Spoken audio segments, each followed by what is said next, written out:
Hello pards. Hello mga pards. So ang ginagawa natin dito, dahil yung isa kahapon, minodify natin, modification na yun. Yung ginagamit lang natin, yung micro switch para mag-automatic siya.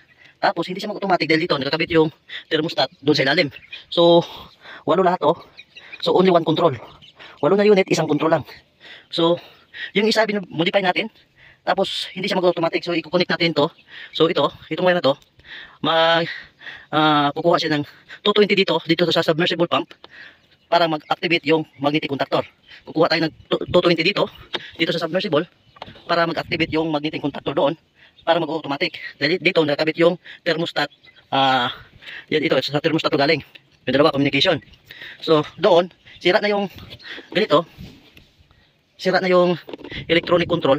So yung ginagamit natin, mechanical control na lang. So ginagawa natin ginagamit natin yung micro switch lang, float switch para mag-activate yung magnetic conductor. So para mag-automatic siya, kukuha tayo dito ng 220 sa submersible para mag-activate yung magnetic conductor, tapos gagana na siya. Para isang switch lang. Pag i-off natin yung thermostat, so patay siya lahat. Dahil naka-off siya. Yung ginagamit natin doon, direct lang yun. So ngayon, sa pagbalik ko dito, yung mga tao dito, yung operator, pag ini-off niya pinatay nila yung thermostat. Tapos ang namamatay lang yung pito. Yung isa naiwan. So ikukabit natin ngayon para gagana siya ng sabay-sabay. Okay mga parts.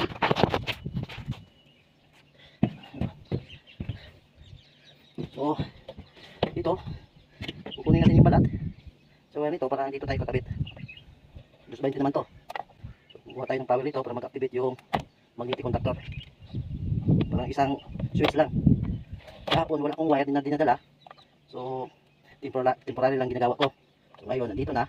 Bumabalik ako. So ngayon ito na. Tuloy-tuloy na to. Tuloy-tuloy na ang laban. Tapos ngayon parts, dito ang init. Ang taas ng humidity. Ngayon pawis na pawis ako. Kahapon din. Ang lakas ng humidity dito sa UAE. Iwan natin sa ibang bansa ngayon. Malamig na malamig. Dito sa UAE, yung sa Arab country, ngayon ang init. So wala tayong magagawa dahil nandito tayo para magtrabaho. So tis-tis lang para sa pamilya. Yung iba sabi magandang buhay sa abroad, pero nagtitiis dito kahit init, laban pa rin. Dahil pawis na pawis, buong araw pawis, tuloy-tuloy yan. Lalo na pag magtrabaho dito sa labas, tapos hindi tayo nagdala ng extra t-shirt o hanggang hanggang hapon. Pag uwi, pasok ka ng alas 8, uuwi ka ng alas 6, pawis ka. Pero ako, pag nandun ako sa hotel, talagang mabibihis ako lagi. Ayaw kong magpatuyo ng pawis sa katawan. Hirap. Okay lang pag bata-bata pa tayo. Pag matanda na, nararamdaman natin yung mga sakit ng katawan. So ito na ang ginawa natin. So tis-tis lang. Yan yung tao dito natin guys, dahil may tumatawag na isa. Kailangan ng socket cover stainless. So bukas mag-fabricate tayo. Tingnan natin yung schedule natin. Dahil wala kang dito guys, wala kang yung trabaho. Pag gusto mong matuto ka talaga. Parang pira-pira lang, pwede ka lang magtrabaho na ito lang yung nag-sign ako ng kontrata, ito lang gagawin ko. Dahil dito lang nasa kontrata. Pag ganyan tayo, wala tayong matutunan yung mga additional na mga kaalaman. Dito sa ibang bansa, yung iba ayaw yun. Sabi nila, it's not my work. Yung ibang mga kalahi, pira-pira lang. Sabi nila, it's not my work, bye. Ba't tayong mga Pilipino, kahit anong mga gawain na alam natin na tayo natin, gagawin natin para sa dagdag na kaalaman. Yung tao na matika, maraming matutunan. Ayaw matuto, it's not my work, ayaw mong gagawin yung trabaho ng iba. Diyan ka na lang.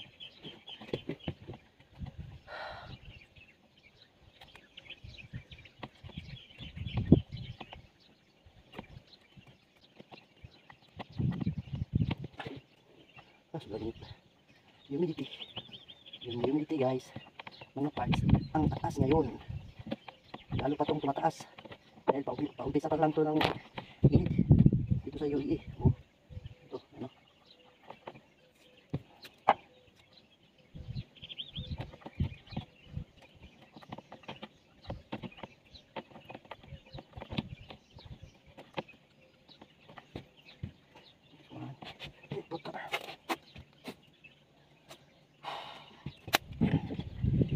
proper rubber insulation para maiwasan yung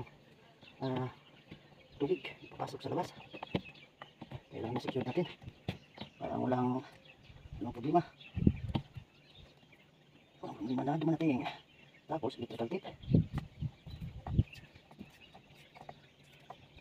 Dapat tipan ng maigi para walang pasok na tubig. So after this one guys, mga parts, try natin doon sa lalim. Iwan natin kung gagana ba.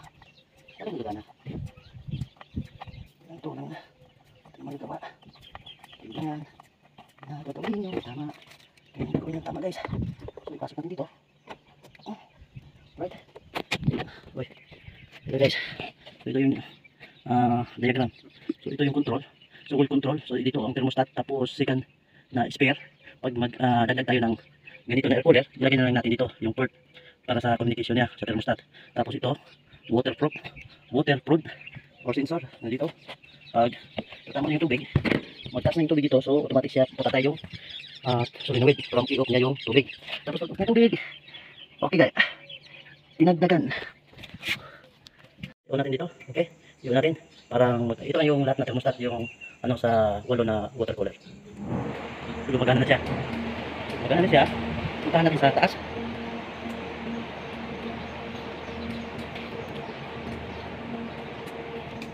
Kaya pala guys, hindi gumagana yung tubig, yung submersible dahil nakapan lang siya. Yan, dapat ano natin. Yan. Cool mode. Kanina pan motor lang 'yon. Hindi gumagana yung submersible. So puntahan natin sa itaas guys. Because empty. If it's water then running. Other side, last one half.